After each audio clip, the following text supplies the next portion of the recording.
had dreams as a kid. Who doesn't, right? What I want to be when I grow up. And sometimes, because I had loving, caring parents, I would share those dreams. One day I said, I think I'd like to be a veterinarian when I grow up. And my dad said, kid, I don't know, that's a really sad job. Do you think you could euthanize cats and dogs all day? That made me cry. But another time I was like, you know what I think I'd like to be when I grow up? A meteorologist. And my dad said, kid, you gotta be a lot better at math than you are to do that. And I was like, all right, fair. One time I said, context, I was raised Catholic, and the family, it was very important to my family, our faith. And so I thought this would be a winner. I was 5 years old. And I said, I want to be a nun when I grow up. And my father said, if you're a nun, you have to take a vow of poverty, and when we die, you won't inherit any money.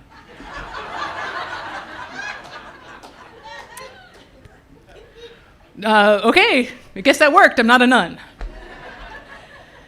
But every time I articulated a dream or an ambition, my dad kind of shot it down as soon as it was in the air. So I stopped sharing those ambitions, and kind of along the line, I stopped having them.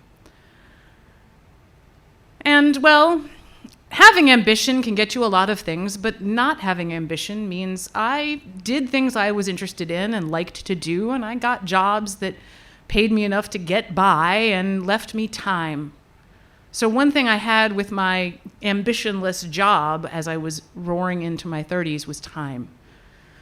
And that became a great gift because my father was diagnosed with stage 4 terminal lung cancer. And my non-ambitious job meant I had a lot of time to spend with him in the last 3 months of his life. Diagnosis to death was 3 months. And we'd sit and we would talk for hours about all kinds of things. And one day we were being really honest, and I said, Dad, I have to ask you a question. Why did you shoot down all my dreams? And he said, wait, when did I do that? And I gave him the examples I just gave you. Veterinarian, nope. Meteorologist, nope. None, no. And he laughed. He would love that I was telling the story. I got my sense of humor from him, right? But then he thought about it. He said, I guess I wanted to keep you from getting hurt. And I thought, oh, okay. Can I ask you another question, Dad? He said, yeah. I said, why didn't you have any ambition? My dad also kind of just did what he needed to do to get food on the table and a roof over our heads. And he thought about that for a minute, and he said, well, because when I was growing up, my father was born in 1939. When I was growing up, every message I got from family and from movies and from the radio and the television, when we got a television, was about war. And I just kind of figured I'd grow up and get drafted, and I wouldn't actually grow up. I figured I would die. And I sat with that. And the conversation went on. We talked about other things. We didn't linger in that because we knew we had a limited amount of time to talk. And eventually, my father passed, and eventually I felt, just like I felt my ambition decline, I felt my dissatisfaction grow. And I was searching for something. And I started going to church again, not Catholic church.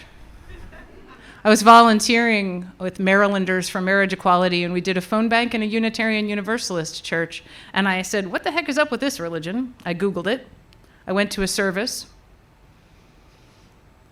2 years ago, I was ordained a Unitarian Universalist minister.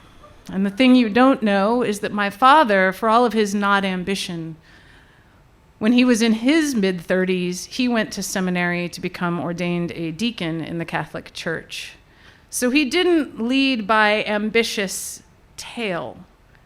I wasn't supposed to do as he said, but I learned to do as he did, and to find the thing that connects you to things that are larger than yourself.